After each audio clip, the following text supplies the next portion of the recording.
Just think, you want to, you're now in part of the ASEAN. That's fantastic. You're in WTO. You're going to be dealing with lots of other countries. There's only 1.5 million here, right? Well, believe it or not, it's really very convenient if you're the dollar. Everybody understands the dollar. When you write contracts, you write them in dollars. That has a huge value, okay? Trust your own people. If they save in dollars, okay, they have confidence, not because they think you're going to do something bad, but because things happen to developing countries. That if you have the dollar, they're going to be pretty secure that that's going to be worth, that's going to be worth something later when they want to spend their savings. Okay, I won't go through the whole list, Okay. but you get the sense of the flow. And so I would just say, do it, but don't do it now. Okay, thank you. I got your last point of do it, but don't do it now. And if I connect to the point that made by Professor Robinson, it's a policy trade-off. Preparation is important, and institutional capacity is extremely important. Thank you so much for sharing your insight. I guess my follow-up question, in which I believe will be my last question, because a lot of the Prime Minister already raised the hand. Let me ask the next question, and I will give the floor to the Prime Minister and to the rest. The next question is on why many countries successfully delivering services to transform the economy, and why many of the countries do not. Why some countries are successfully delivering or successfully transforming the economy, but many people or many countries are also do not successfully transforming the economy. Is it because of finance, institution, innovation, technology? I don't know. You probably have the experience. Can you share with us? Is it because of the level of playing field of these factors are different? So what actually differentiate these two different groups of countries? Maybe Professor Merton first, and then okay. Professor Robinson. They picked the zone of, he's the guy that talks about institutions. But what I would say there is the reality is there isn't one answer. Okay, failure occur or successes occur for different reasons. And so you actually have to do more analysis than success or not success. That it's multi-dimensional. It's like people when there's a crisis, big financial crisis that we have in the world, people always say to me, what caused it? They want one answer. Now think about that in common sense. Something as complex as failure or crisis, it's very unlikely to have one cause. So the answer is, and I'm not an octopus, but they always say economists on the one hand, on the other, they like one-armed economists, so they get decisions. Well, you actually need many arms to answer that question seriously. And so you need to do the analysis. You need to understand where it is. Sometimes it's because, you have the so-called the elites, that don't share or whatever, because if you don't have access, you can have wonderful technology, wonderful science, and a great idea, but if you can't bring it to market, if you don't have access, it's not going to happen. So that could be one reason. But there are many, many others, and I won't run through them all, but I think the message that you want to hear is some questions are more historical conditions, and there's substitutes. There's no one way of doing things. You can substitute. So I think that he actually particularly focused on finance and the role of stock markets or the role of banks, and I think there's many institutions are important for economic development, but in developing countries, often you have a lot of institutional problems. You have institutional problems with property rights or with the legal system or with the financial system. And you can't solve all those problems at the same time. And I think finance and institutions in general sort of co-evolve, and which one do you want to emphasize depends very much on your kind of strategy and your developmental model and what the opportunities are. And so I don't think I completely agree with Professor Merton that you can't make a blanket statement about which one is the most important. Yeah, I just want, you mentioned, is, some would just say the rule of law, but that's too generalized. In order for people to be willing to invest, for order for people to get resources to invest, they have to have ownership. If you have land or you have a house, but you don't know whether you have proof that you actually own it, no one's going to lend you money on it. All right? So this is technologically doable. I mean, blockchain, I'm not giving you technical advice. I'm just saying, we have mechanisms that are very efficient for recording things like ownership. And if you give people the land, give them a chance, they own that asset. If they do, and they have the ownership, they can either use it as collateral to get the money they need to do what their business is, or they can do it the other way around, which is, that they, are willing to invest in their own house or land because they know they own it. I'm not going to improve a house that I don't own. Then so that's really, really important. Ownership, and it fits in with incentives, because you have no incentive to improve things, to build. I come in and I build as an entrepreneur, a wonderful company, and then you say, oh, but you don't own it. Yes. So you get the point. I just wanted to underscore what Professor Thank you. Robertson Thank you said. for the recommendations, customized to our context. So now I give the floor to the audience. I see the Prime Minister would like to ask question, but I would like to give chance to 3 people first, and then if we still have time, then we can extend the opportunity for asking questions. So, Prime Minister, please. I have no questions. I only have comments. Thank you, professors. When I arrived, because you started, I was outside there taking photos. Professor Robinson talked about agriculture. It is something that I have to say, science and economic transformation. Before, in my childhood, until a few years ago, we tried to, our people, our farmers, use the buffaloes to produce. The science gave us the opportunity for tractors, but it is not giving too much income.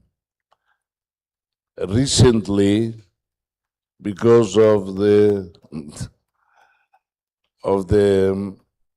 team science and economic transformation, now our farmers are more able to produce in small tractors, and they have a machine for harvesting, another one for producing rice already, and the science allowed in some places of the country to produce 2 times.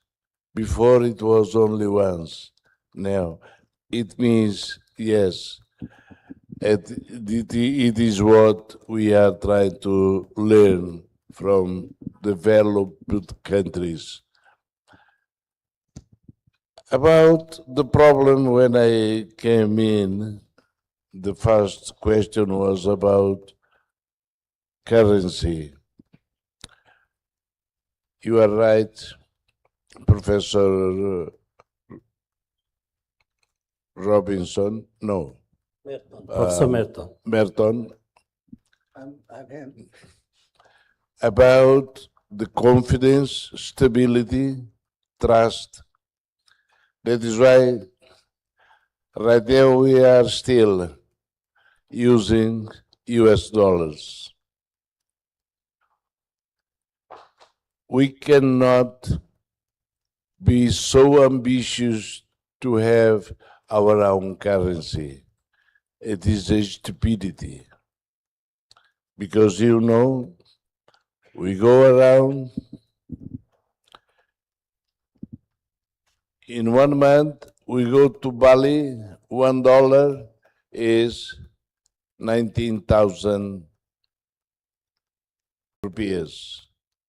Another month, you go there, it is 17,000.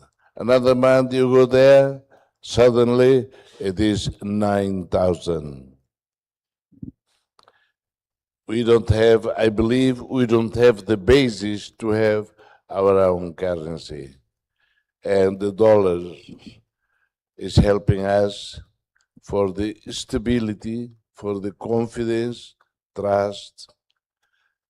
Now, I don't understand all of these issues, but now we are trying to study to see if we have gold. If we have gold, I believe that, and the good one, I believe that it will be a basis for our own currency. But right now we have nothing. That is why for us it is more for stability, trust, confidence, we still use US dollars.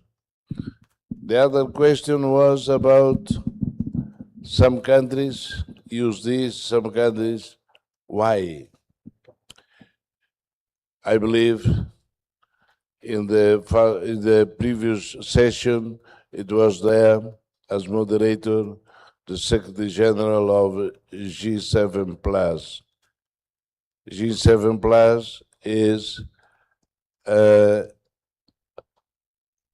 intergovernmental organization. The G is small, very small. G7, not G7, the big ones. We deal with fragile, in conflict or post-conflict countries. We see that the problem of why some countries do this and other countries don't do. The fragile countries defines the countries that don't have a good system, no democracy. It is ambition, political ambition, and coup d'etat, and military junta, etc., etc. I went once, few years ago, to Milan to talk about food security. We talked about food security. I reminded, it was international conference, I reminded the international community that in Africa, because we went to visit many countries in Africa,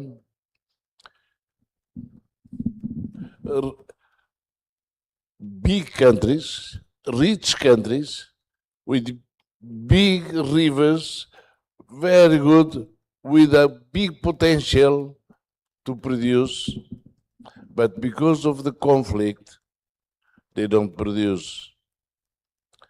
Very, very recently, it was viral in the news, the hundreds of people in Ceuta going to be trying to be immigrant in the European Union. Why? I asked in the conference in Milan. Why? Why they are coming to Europe if they have so many land, good lands, rich land, and don't produce there? It is because of the conflict. That is why not only science and economic transformation, but the problem is how the international community can help. We help it not teaching. We exchange only our experience of solving conflicts and Some countries from the G7 plus, they already corrected the system. They are in a good position to do something for the country, but no financing. I have to tell you a story. In the Central African Republic, it was the peacekeeping force are there for more than 25 years already. No peace, no keeping. And the country is very rich in oil, in diamond, in gold, but because developed countries pay a tribe, pay another tribe, they fight, nothing happened.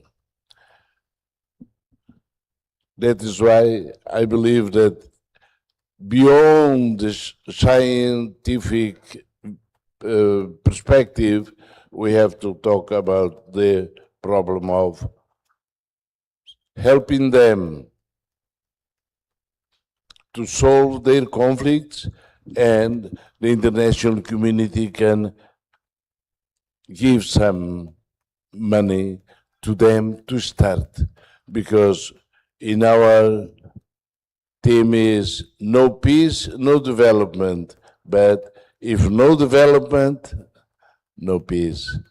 That is why your question to the panelists,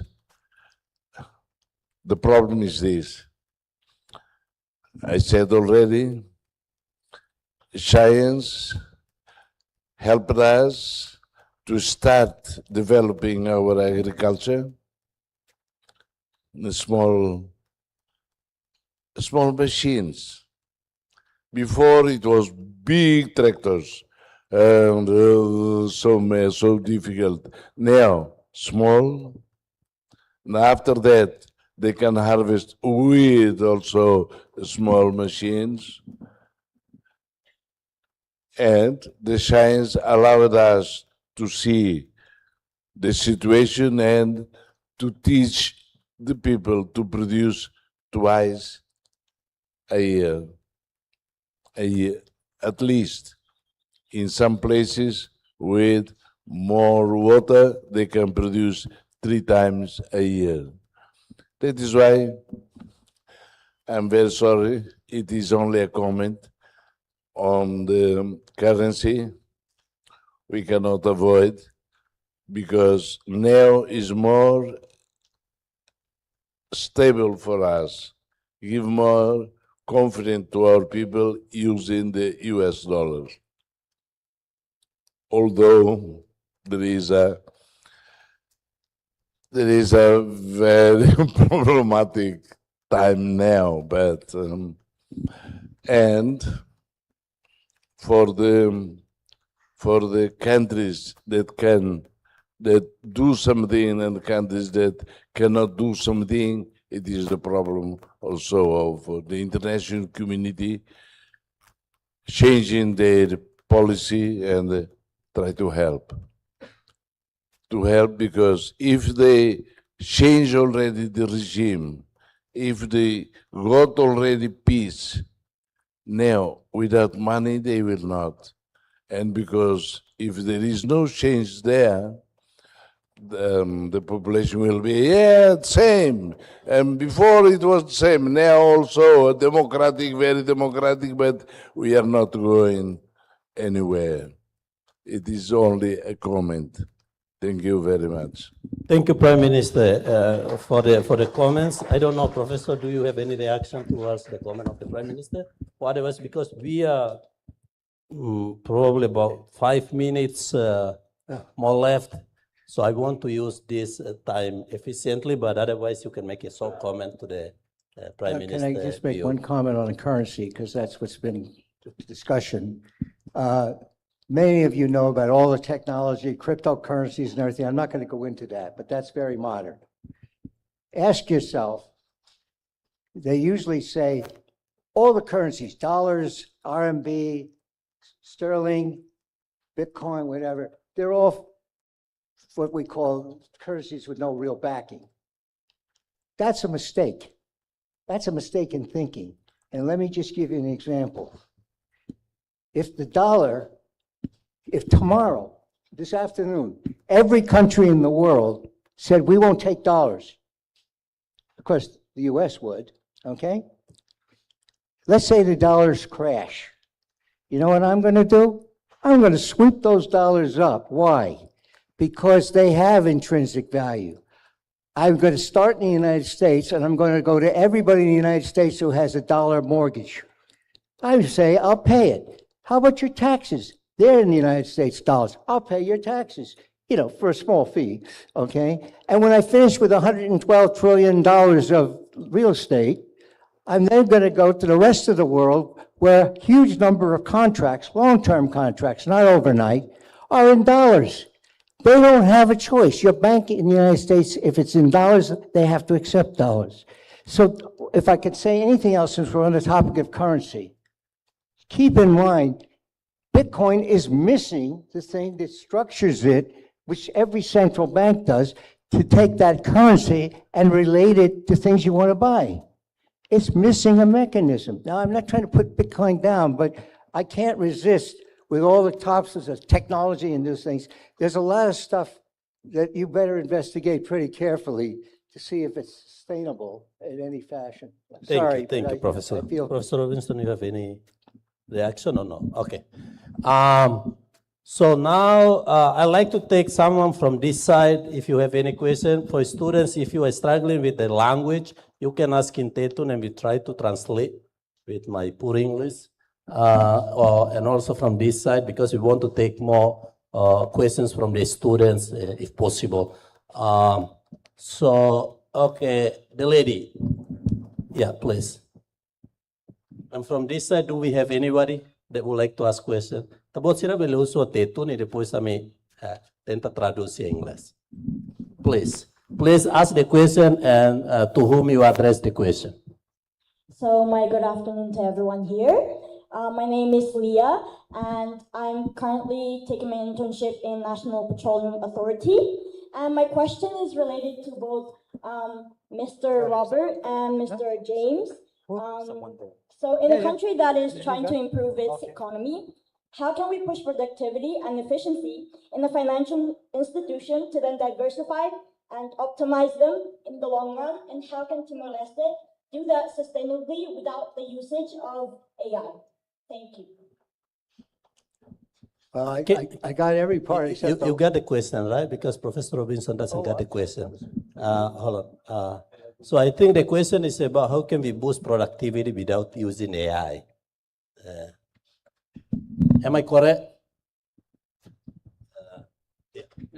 No, I mean, I'm sure you can boost productivity with AI and through many other ways as well. I think, you know, income per capita in Timor-Leste is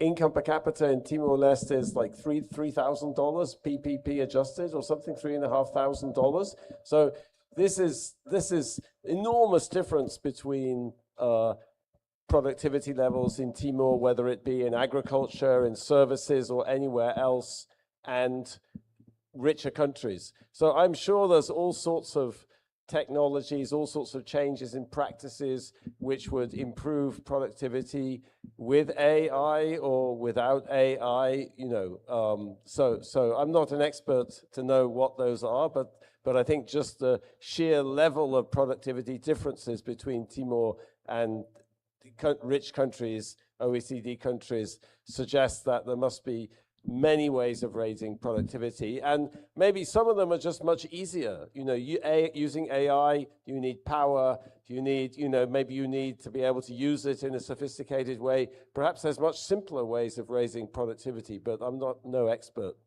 Okay, Professor Merton, please. Well, what I first say is that AI is going to do a lot of things. We don't know what all it is, but my opinion, I can't prove it, but my opinion is it's going to be like lots of other innovations that I went through. I know at this time it's different. There'll be important things that AI can do that let it do it. But it's not going to be the answer to everything. Because it's not the only, there's a mechanism there, just like I mentioned with markets. The markets don't know what they're doing, but by doing what they do, they create a lot of information, so they're very valuable. And so the first point is, it depends what you want to do, which is what you were saying, James.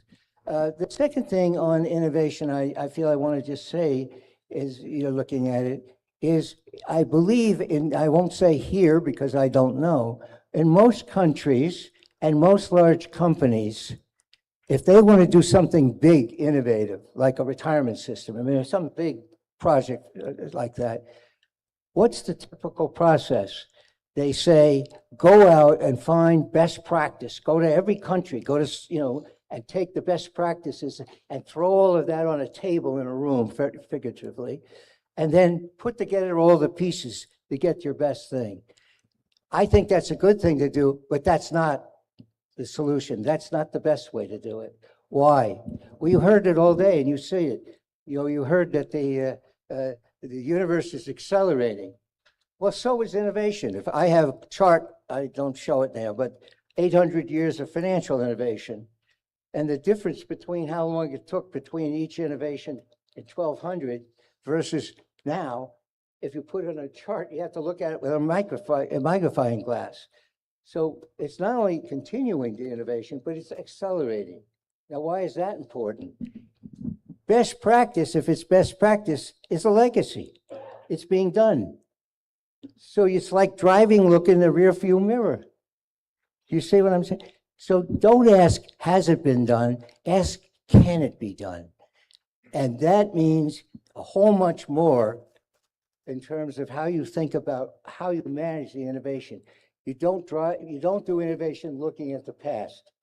It will work if you're driving, if the road in front of you is the same as the road behind you. That is for sure not the world we're living in. Thank you. Thank you so much. Let me take more questions. I was told that our session could be extended up to 1 hour or up to 1 o'clock. So we still have about 10 minutes. I don't know who wants to ask. No, I see two gentlemen here raise hands. The gentleman over there with the black shirt. Mano itabot. Yeah. Thank you. So can you make it concise because of the time concern? Yeah. Thank you. My name is Manuel Pereira. I'm working for the Office of Vice Minister of Parliamentary Affairs. I think we all agree that in large extent that development can only move forward when we open the economic opportunities that allow people to improve their livelihoods and well-being. As someone without a background, economic background, that's at least what the essence of development of economic that I understand. Earlier, His Excellency Kailash Satyarthi also shared in his keynote address his experience of visiting Côte d'Ivoire and meeting with child laborers who were harvesting cocoa beans, the main raw materials used to.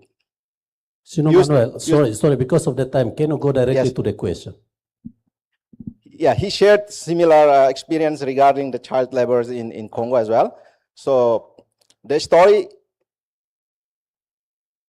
my question is, as we know that economics is a field study that places a great emphasis and uncertainty, numbers, graphics, statistics, etc. So, but the life realities of these child laborers actually fall within the scope of economic studies. my question, and perhaps most importantly, how should we account for these human realities in these calculations and measurement of modern economic today? Can you repeat again the question? Just the question, and put the microphone close to your mouth so that we can hear. How should we account for these human realities in the calculations and measurement of modern economics today? Okay. About the child laborers, the reality of child laborers. How could we take into account the human reality, especially the child labor, into our economic modeling or economic transformation, if I guess? Maybe, I don't know, Professor, anybody could start first? Okay. Well, we had discussion earlier this morning, a different sort, about happiness measures versus financial measures. I think that's one aspect of it. And, I think everybody here is a people of goodwill and wanting good things. But having said that, you get the analysis. In the end, as I said in my early remarks, no matter what you do, how much optimization you do, you're going to have to make trade-offs. And I try to give you that sense. That's why economists are still in business. Because if you knew the answer and it's always, you have an unambiguous answer for everyone, it has no value. So the answer is that you then take from the economic analysis and so forth and so on, you take that, and then you make decisions. Do I want to go let me just give you an example. Do I want to go to the population, let's say here, which is a relatively small one, and the government seems to communicate well there. You can go to them and say, look, here are the choices. And I don't mean they vote on it, but you understand. If we are willing to invest more, which means save more, there's no magic, that means people are not going to have as much consumption as they did. But if they do that, then if you make that investment, you can get to a better place sooner, or you can get better education sooner. Now that's a trade-off. If you want to live here, you don't save as much, it's going to take you longer. And that's a trade-off. There's no way around it. There's no magic, okay? And so that is a possible way I have in saying that if you have the luxury, as it appears to me as my first term in this country, you have very good communication with the people. They may not always agree with you, but you have good communication, and it's a small population. And it seems that might be feasible here, where you couldn't do it in a large country like the United States. That may be hopeless, okay? And so that's the way you do it. You make decisions. There's no magic formula that's going to tell you this is how people ought to live. They make choices. We all make choices. And they should make the choice, not me sitting here coming from the United States. Thank you so much. Professor Robinson, please. Yeah, I think it's a great question, which I wrestle with a lot, working in Africa, where the cultural context is extremely different from the cultural context where I grew up in England or in Western society, and where people attach value to different things, than appear in Western economics textbooks, And I think the way I think about it is, you have to find your own way and you have to develop your own model. Perhaps, as Professor Merton says, there's trade-offs involved. There's trade-offs, for example, in the way, at least the evidence suggests, that, most land in rural Africa, and that this may be true, relevant here in this case also, is not held by individuals as private property. It's held by kinship groups or lineages or descent groups. And that's a very powerful thing. Your ancestors are buried under the land. The land is a patrimony of your ancestors. The lineage is a continuation of the ancestors. So all sorts of things come into play there, which don't come into play in thinking about land or property rights in land in Chicago, for example. But that's very important for the people, And the way I would think about that is our job as economists is to explain the trade-offs and to help people understand the trade-offs and to come up with ideas for, okay, you really value this. Is there a way of organizing production? Is there a way of organizing agriculture that treats seriously these values? And maybe there is an answer to that. Maybe you have cooperatives, for example, where people can work together. I would guess in African society, again, I don't know about Timor, but in African society, there's much more focus on the community. And, the famous expression is in Soto, in Southern Africa would be Ubuntu, like I am because we are. There's a different notion of personhood, very different from the kind of individualistic society that I grew up. Okay, but that notion of the community and the importance of the community is manifested in economic institutions, in property rights, and so I don't know how much we want to get into all of this cross-cultural way of thinking, but I think there are trade-offs. I think the evidence suggests there's trade-offs, for example, about the efficiency of agriculture, the productivity of agriculture in Africa. But I always think that that has a lot to do with a kind of failure of imagination of, okay, people have these values, there are these institutions. Let's do something differently. How do we do something differently? How do we organize something, in our cultural context where we can maybe help solve some of these problems of some of these trade-offs, help resolve some of these trade-offs. And I think, this is the way I think about the discussion earlier about, how do we achieve these goals for humanity? How do we improve people's welfare? How do we solve these problems of child labor? And,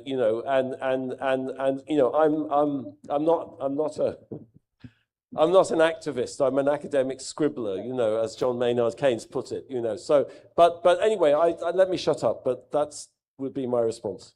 Thank you so much. We are running out of time, so I would like to use the privilege of moderator by asking the last question. If two of you were asked by our great leaders, Prime Minister and President, to advise to transform the economy of Timor-Leste, so each of you give one advice. So what are you going to advise? For the advice for transforming the economy of Timor-Leste, which I believe have the characteristic similar to the developing economies, small state developing economies. So what message that you want to leave for them? Maybe start with Professor Merton. Oh, well, that's a great question. I alluded to it before. I think it's very important to have coordination. When you're doing something at the level of the country, you cannot look at them as silos. So you look at one thing, education. It's very important. We all agree with that. I don't think anybody, but you have to look at that in the context of everything else. I'll just give you one quick example. My understanding, and it may be wrong, but it makes a point. My understanding is at least here, that the highly educated people that live here, the ones that are, actually have a very high unemployment rate. Like 20%. I don't know that, but they'll make the point even if it's not accurate. And why might that be? And then what do they do about it? They've got this good education. They're very smart. What do? They go somewhere else. They're not going to stay unemployed if they're educated. So what have you done? By educating them that way, something's wrong. You put a lot of resources into good people who can use them, and they leave. So what I say is when you're doing things in big, that's what development I think of as being, you really have to have a coordination of sequencing. Not that I don't believe in education, but you need to get the education right to match what you have so that when they come out, they can do something here, not go off somewhere where they can do something, you see? And so coordination is really important. And timing. Everybody has a really good thing that they want to see done immediately, but that doesn't add up. And so that would be my one thing, is think as a system and then set the sequencing to optimize and use the best science and use the most efficient, economically designed institutions to do it. Thank you. Establish a system where we have the coordination, education, and sequencing of priorities. Thank you so much for the advice. Professor Robinson. I think I'm going to say the same thing in a completely different way, actually, which is, I don't think it's about, I don't know, my view of the world is that there's an enormous amount of heterogeneity in different societies. There's different opportunities. People have different talents and capacities. There are different histories and different cultures. So what's going to work in South Korea is not going to be the same thing as Mauritius or Botswana or whatever it is. But like what I see, which is common about success stories, is not a specific economic policy or even a specific institution. It's a sort of obsession with achievement, if you like, and let me give you an example of, since I mentioned South Korea. So last summer, I was interviewing a gentleman who worked in the Ministry of Trade, International Trade in Korea in the 1970s. And his job every morning was to come to work and call up every single one of the 26 customs houses in Korea and ask them, how much did you export yesterday? Now, no economist would think it was slightly interesting how much you exported yesterday. But this was a kind of heuristic for keeping everybody focused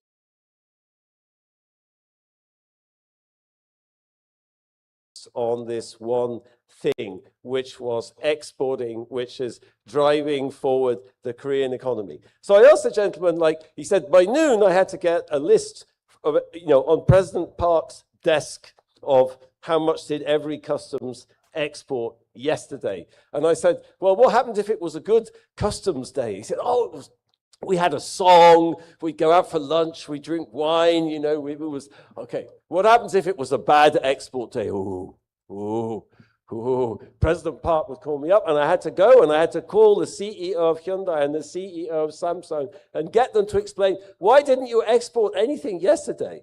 So crazy, but it was a way of just focusing energy, attention on achieving this thing. And the genius of that was, if you're going to export stuff, lots of other things have to happen. Lots of other things have to come into place. The companies have to make things happen. Samsung and Hyundai had to make things happen to produce stuff that people wanted to buy. And it was, we would say there were lots of linkages or there were lots of spillovers. So it was a very clever, I have no idea why President Park decided to do it like that, but I see this laser sharp focus on getting things done and moving things ahead in a way that you can measure also. That's very important. Thank you. Focus on getting things done and how to measure it. And you come with a very good, very strong statement of obsession with achievements. I think that's a very good advice. So with that, join me to give a round of applause to our great panelists. We have come to the end of our session. So I think the session highlights very important thing on science creates possibilities, finance provides mechanisms for turning possibilities into investment, institutions determine whether those possibilities ultimately translate into broad and sustainable prosperity. So with that, let me leave two messages from our session. The first message is economic transformation is ultimately the transformation of capabilities of people, institutions, firms, and financial systems.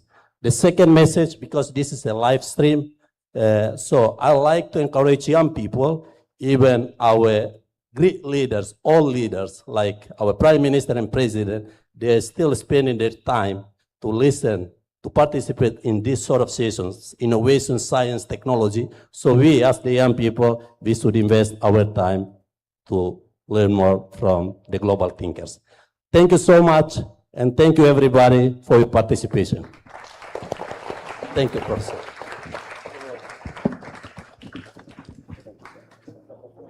Thank you very much, Mr. Governor, and also sincere thanks to Professor Robert Merton and Professor James Robinson for sharing their insights with us.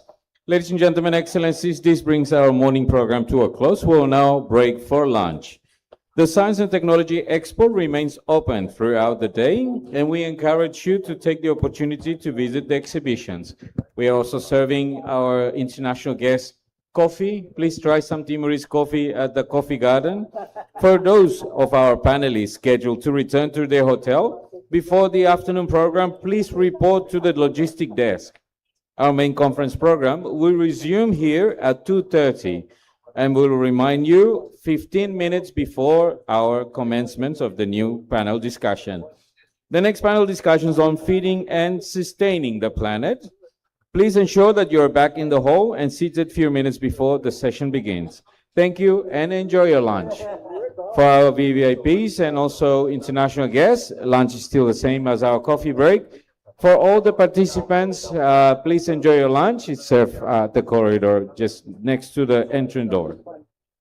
Bon appetite, ita soro fal malu tukuro balung, ami sei fo anoing ita vot sira, minutu sanu resin lima antes ita continuo sessão turma. Thank you so much.